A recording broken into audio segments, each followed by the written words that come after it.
Selamat datang di Arta Misteri. Di sini, setiap cerita bukan sekadar dongeng. Di balik bisikan malam, tersimpan rahasia yang tak semua orang berani mengungkap. Di balik senyapnya lorong, tersembunyi jejak yang terlupakan. Dan di balik tawa, kadang ada tangis dari dunia yang tak kasat mata. Bersiaplah, kita akan menjelajahi kisah-kisah yang mungkin tak ingin kamu dengar, tapi justru membuatmu semakin penasaran. Ini bukan cerita biasa, ini adalah Arta Misteri. Jangan lupa, matikan lampu dan kunci pintu. Siapa tahu mereka sedang memperhatikanmu sekarang. Tragedi pernikahan satu Suro. Semua berawal dari keputusan Dinda dan Aldi yang nekat. Udah bertahun-tahun mereka pacaran, tapi selalu gagal nikah. Entah kenapa, setiap kali rencana udah matang, pasti ada aja gangguan yang bikin batal. Pernah orang tua Dinda tiba-tiba jatuh sakit pas mau lamaran. Pernah juga tenda nikahan ambruk kena angin padahal cuaca sebelumnya cerah banget. Awalnya mereka pikir itu cuma kebetulan, tapi lama-lama semua kejadian itu terasa aneh. Sampai akhirnya, karena sudah capek ditunda-tunda, mereka ambil keputusan berani menikah di malam satu Suro. Ya, malam paling dikeramatkan menurut warga Kampung Kemuning. Semua orang bilang jangan ambil keputusan besar di malam itu, apalagi pernikahan. Katanya, malam itu bukan malam untuk manusia, tapi malam buat makhluk lain berpesta. Tapi Dinda dan Aldi tetap keras kepala. Mereka pengen buktikan kalau mitos itu cuma cerita lama yang gak masuk akal. Lagi pula mereka udah capek dengerin omongan orang. Waktu nikah digelar pun dibuat sederhana. Gak pakai pesta besar, cuma akad di rumah Dinda dengan beberapa tamu keluarga dekat. Semuanya serba cepat dan praktis, bahkan tenda pun gak dipasang. Cuma karpet merah dan meja kecil di ruang tamu, cukup buat penghulu dan 2 saksi. Sekitar pukul 11 malam, acara dimulai. Langit malam itu mendung, angin kencang berembus dari arah hutan belakang rumah Dinda. Beberapa kali lampu di rumah kedap-kedip, padahal listrik kampung nggak ada masalah. Tapi Dinda tetap duduk cantik di depan penghulu, mengenakan kebaya putih dan riasan sederhana.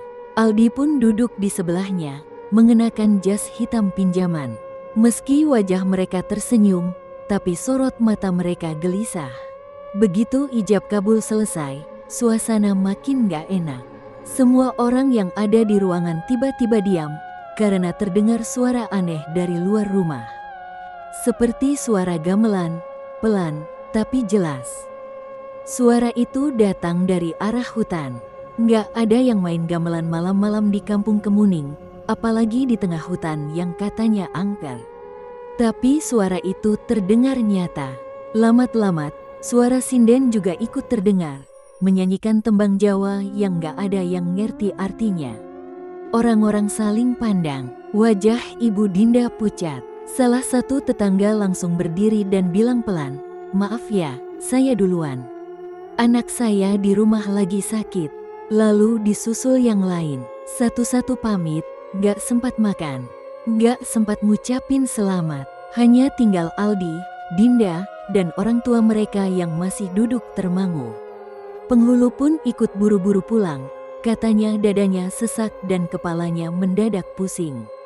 Setelah semua orang pergi, suasana rumah mendadak hening. Angin tetap kencang, dan ada bau wangi melati menyusup masuk dari arah dapur.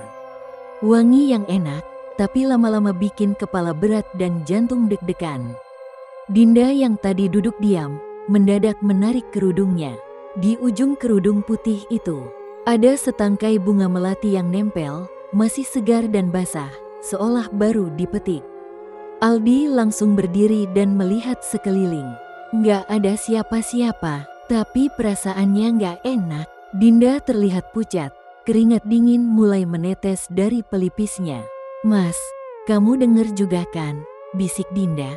Aldi mengangguk pelan. Suara gamelan itu makin keras, dan kini terdengar langkah kaki berirama. Seolah ada barisan arak-arakan yang lewat tepat di luar pagar rumah. Tapi waktu Aldi membuka tirai jendela, halaman depan kosong, nggak ada siapa-siapa, hanya daun-daun berserakan dan angin yang berputar kencang. Lalu lampu rumah padam total, gelap gulita. Dari balik kegelapan, Dinda berbisik dengan suara gemetar, "Mas, aku takut, kayaknya ada yang datang." Aldi belum sempat menjawab saat tiba-tiba terdengar suara ketukan pelan dari arah pintu depan. Tok, tok, tok. Suara pelan tapi keras di hati, dan malam pun jadi mencekam. Ketukan di pintu depan makin keras.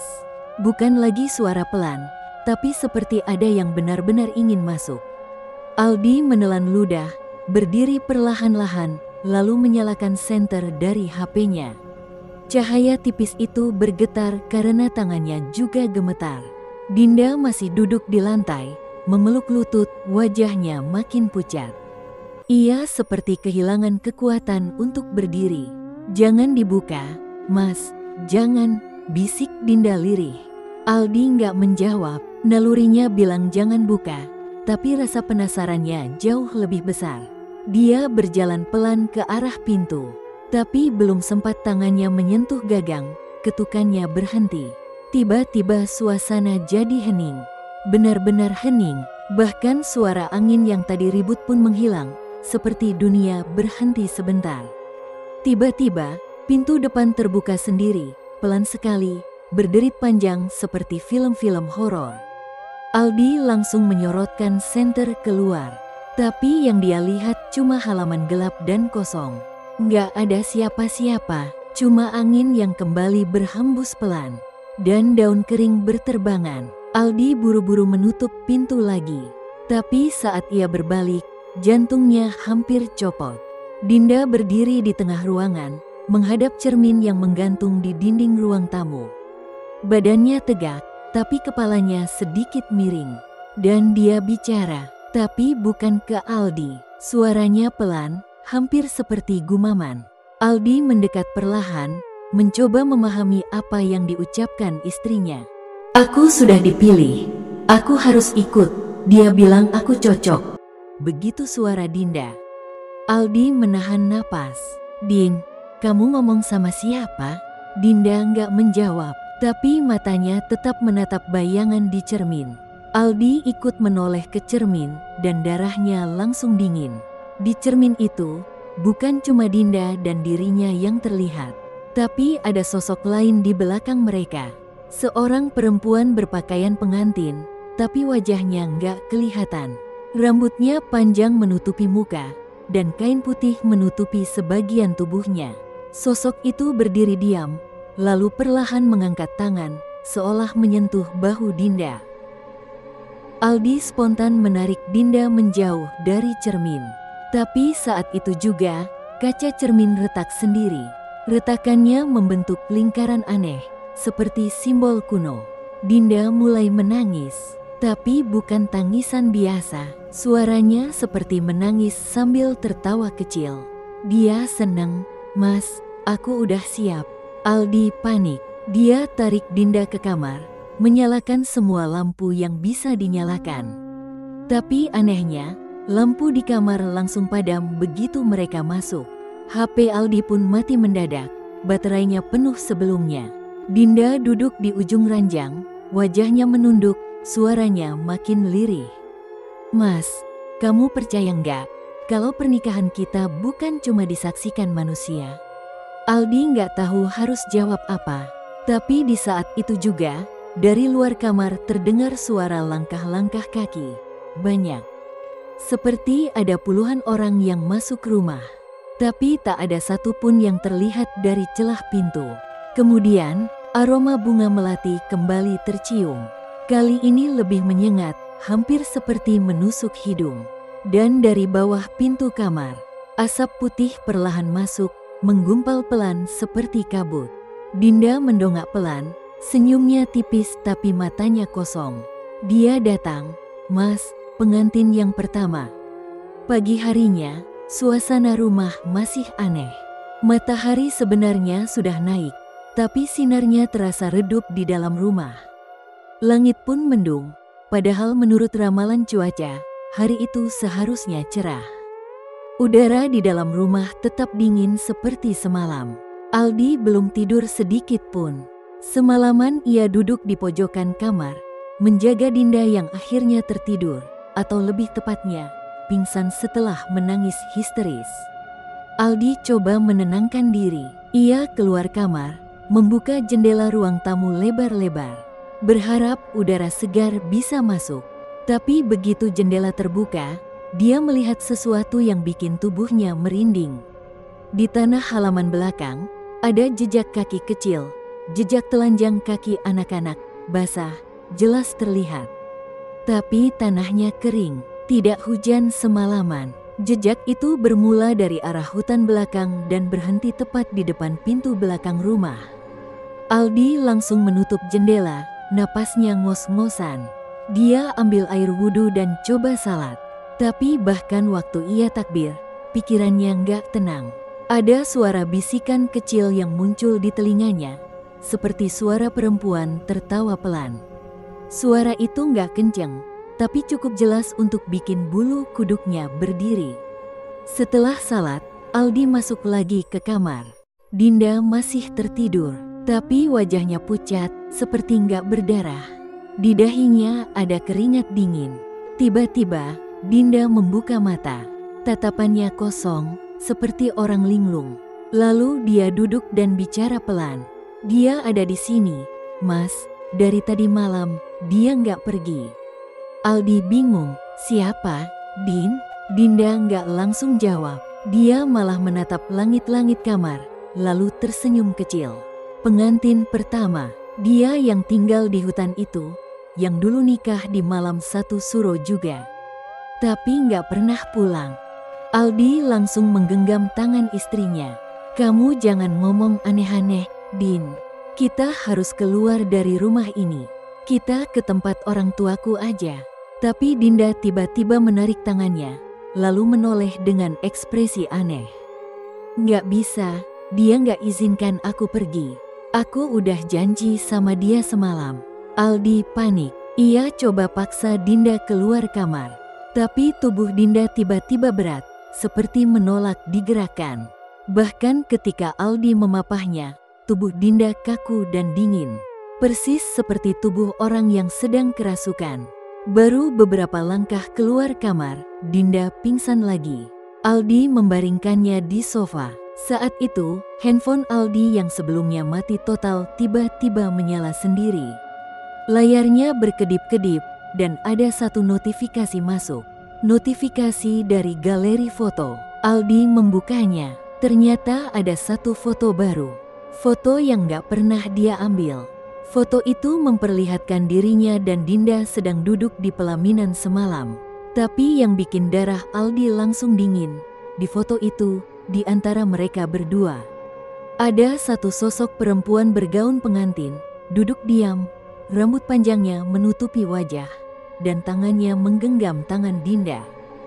Aldi terus menatap layar handphonenya tanpa berkedip.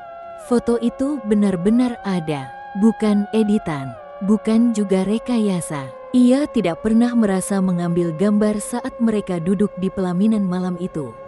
Tapi foto itu muncul sendiri di galeri, dan waktu pengambilannya tercatat pukul 0:01, tepat setelah ijab kabul selesai.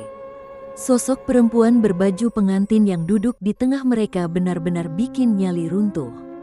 Wajahnya tersembunyi di balik rambut panjang, dan tubuhnya terlihat sedikit transparan. Seperti kabut yang padat, Aldi merasa mual. Dia langsung mematikan handphone dan menutup mukanya dengan kedua telapak tangan. Dalam hati ia bertanya-tanya, siapa sebenarnya sosok itu? Apa benar dia yang disebut-sebut Dinda sebagai pengantin pertama? Dinda masih terbaring di sofa, wajahnya pucat seperti kapur. Aldi mencoba menenangkan diri dan keluar rumah sebentar untuk cari udara segar. Tapi begitu membuka pintu depan, ia terkejut. Di pagar rumah sudah berdiri seorang lelaki tua, berambut putih panjang. mengenakan sarung kumal dan jaket lusuh. Orang itu adalah Pak Daryo, sesepuh kampung yang dikenal aneh dan jarang keluar rumah. Orang-orang kampung bilang, Pak Daryo bisa melihat hal-hal yang tak kasat mata. Aldi mempersilakan beliau masuk. Wajah Pak Daryo kelihatan serius, sorot matanya tajam.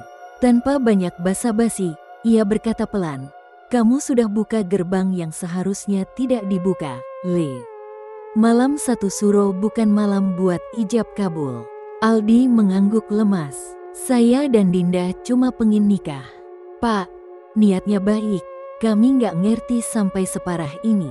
Pak Daryo berjalan pelan ke arah ruang tamu, lalu berhenti di depan Dinda yang masih terbaring. Ia mengeluarkan seikat bunga kering dari dalam kantong kain kecil, lalu menaburkannya di sekitar Dinda sambil komat kamit membaca doa. Setelah beberapa saat, ia menoleh ke Aldi. Perempuan itu yang muncul di cermin, di foto, bahkan mungkin sedang duduk di sudut rumahmu sekarang, dia bukan sembarang makhluk. Dia dulu manusia, seorang gadis yang dinikahkan paksa malam 1 Suro puluhan tahun lalu. Tapi calon suaminya kabur di malam pengantin karena takut mendengar suara gamelan gaib. Si gadis itu bunuh diri.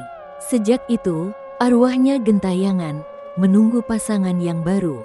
Setiap malam 1 Suro, dia menikah dengan siapapun yang nekat menikah di malam yang sama. Aldi langsung menggigil.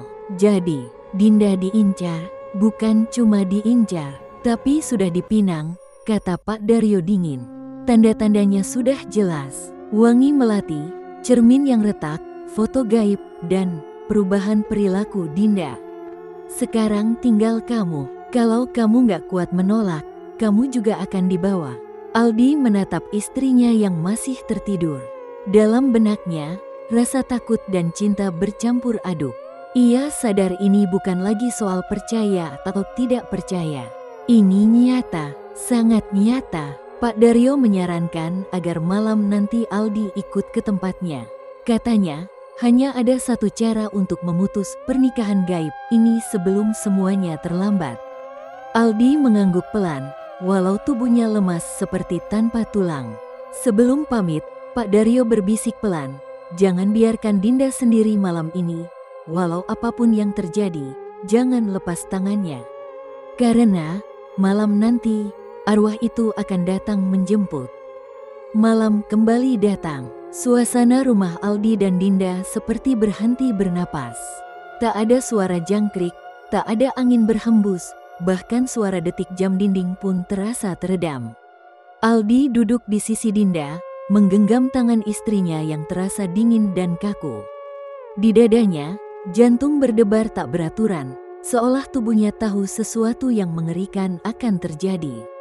Pak Daryo tadi sore sudah datang dan memberikan beberapa benda yang katanya bisa sedikit melindungi mereka malam ini, seikat bunga setaman kering, segenggam garam kasar, dan sepotong tali dari serat pohon maja yang sudah didoakan. Benda-benda itu ditaburkan di sekeliling tempat tidur dan pintu-pintu rumah. Di kamar, hanya ada satu lampu minyak kecil yang menyala, dan Aldi duduk berjaga sambil terus membaca doa. Tapi tepat pukul 12 malam, semuanya berubah. Lampu minyak tiba-tiba mati sendiri. Bunga yang ditaburkan mendadak layu seperti dibakar dari dalam. Garam yang tersebar di ambang pintu kamar mencair seperti kena hujan. Padahal ruangan itu kering, dan dari luar kamar terdengar suara langkah-langkah pelan. Tep, tep, tep, berjalan menyusuri lorong rumah menuju kamar mereka. Dinda mulai menggeliat, tapi bukan seperti orang bangun tidur. Tubuhnya menegang, lalu pelan-pelan duduk sendiri. Matanya masih terpejam, namun bibirnya tersenyum. Aldi buru-buru menggenggam tangannya lebih erat. "Din, sadar Din, jangan kemana-mana, Mas di sini." Tapi Dinda tak menjawab. Bibirnya hanya berkomat kamit seperti orang membaca mantra. Dari balik pintu, suara gamelan mulai terdengar. Kali ini jelas, sangat jelas, seperti pesta yang sedang berlangsung. Hanya saja pesta itu terdengar dari dunia lain. Ada suara sinden menyanyikan tembang Jawa yang asing dan menyeramkan, seolah memanggil seseorang. Tiba-tiba, krik, pintu kamar terbuka sendiri perlahan. Dari celah pintu itu, Aldi melihatnya, sosok perempuan berbaju pengantin putih berdiri di ambang pintu. Gaunnya lusuh dan berlumuran tanah. Rambut panjangnya menutupi hampir seluruh wajah. Di tangannya tergenggam bunga melati yang meneteskan darah. Bau wangi menyengat langsung memenuhi kamar. Aldi ingin berteriak, tapi mulutnya kaku. Sosok itu berjalan pelan masuk ke kamar, lalu menatap Dinda yang masih duduk kaku di ranjang. Meski wajahnya tersembunyi, Aldi bisa merasakan sosok itu tersenyum. Tangan makhluk itu terangkat, seolah ingin menggenggam Dinda. Saat itu juga, Dinda membuka matanya, tapi yang terlihat bukan tatapan Dinda. Matanya hitam pekat, bukan seperti manusia. Dengan sisa keberanian yang ia punya, Aldi menarik Dinda ke pelukannya, menggenggam tubuhnya erat-erat. "Pergi, ini istriku, dia milik dunia nyata, bukan milikmu," teriak Aldi. Sosok itu berhenti, gamelan masih terdengar. Tapi kini berubah jadi dentuman keras seperti gendang perang. Sosok perempuan itu perlahan mendekat, makin dekat, hingga wajahnya hanya sejengkal dari Aldi. Rambut panjangnya menyentuh leher Aldi, dingin seperti tali basah. Tiba-tiba, dia bicara, suara perempuan tua, serak dan bergema. "Kalau kau menolak, kau harus ikut menggantikannya." Aldi tidak bisa menjawab apa-apa. Badannya kaku seperti patung, pelukannya ke tubuh Dinda terasa melemah. Ucapan makhluk itu menggema di kepalanya, "Kalau kau menolak, kau harus ikut menggantikannya." Kalimat itu bukan sekadar ancaman. Aldi bisa merasakan bahwa ini adalah perjanjian gaib. Salah satu dari mereka harus pergi. Sosok pengantin hantu itu makin dekat. Dari dekat, gaunnya terlihat robek-robek seperti digaruk oleh tangan tajam. Dari lubang-lubang robek itu, terlihat kulit pucat yang dipenuhi bercak hitam seperti luka lama. Bunga melati yang tadi ia pegang kini berubah jadi hitam dan mengeluarkan cairan kental berwarna merah gelap. Aldi mencoba membaca ayat kursi dalam hati, tapi suara gamelan terus mengganggu pikirannya. Seolah-olah dunia nyata dan dunia gaib sedang bertabrakan di satu ruangan kecil itu. Tiba-tiba Dinda menjerit. Matanya yang tadi hitam kembali normal sesaat. Dia menangis keras, memeluk Aldi dan berteriak, "Jangan biarkan dia ambil aku, Mas. Tolong." Aldi langsung sadar. Dengan sisa kekuatan yang ada, ia meraih tali dari serat maja yang diberikan Pak Daryo. Tali itu dilemparkannya ke arah makhluk itu, dan entah bagaimana, tali itu melingkar sendiri di lantai seperti membuat garis pemisah. Saat ujung tali itu menyentuh kaki makhluk gaib tersebut, terdengar suara mendesis, seperti air mendidih disiram ke bara api. Makhluk itu melengking, suaranya tidak seperti manusia, bukan juga hewan. Suara itu membuat seluruh jendela di rumah bergetar. Bahkan lampu minyak di meja menyala kembali dengan nyala biru terang. Sosok itu terlempar mundur ke arah pintu, lalu berdiri diam seperti patung. Dinda kembali menggigil hebat, tubuhnya lemas, dan dari hidungnya mengalir darah segar. Aldi panik, dia angkat tubuh Dinda, membaringkannya kembali ke ranjang. Tapi matanya tetap mengawasi makhluk itu. Namun sesuatu yang lebih menyeramkan terjadi. Dari balik pintu kamar yang masih terbuka, muncul sosok-sosok lain. Mereka tidak terlihat jelas, seperti bayangan manusia yang terbuat dari kabut pekat. Ada yang tinggi, ada yang bungkuk, dan semuanya memakai baju pengantin.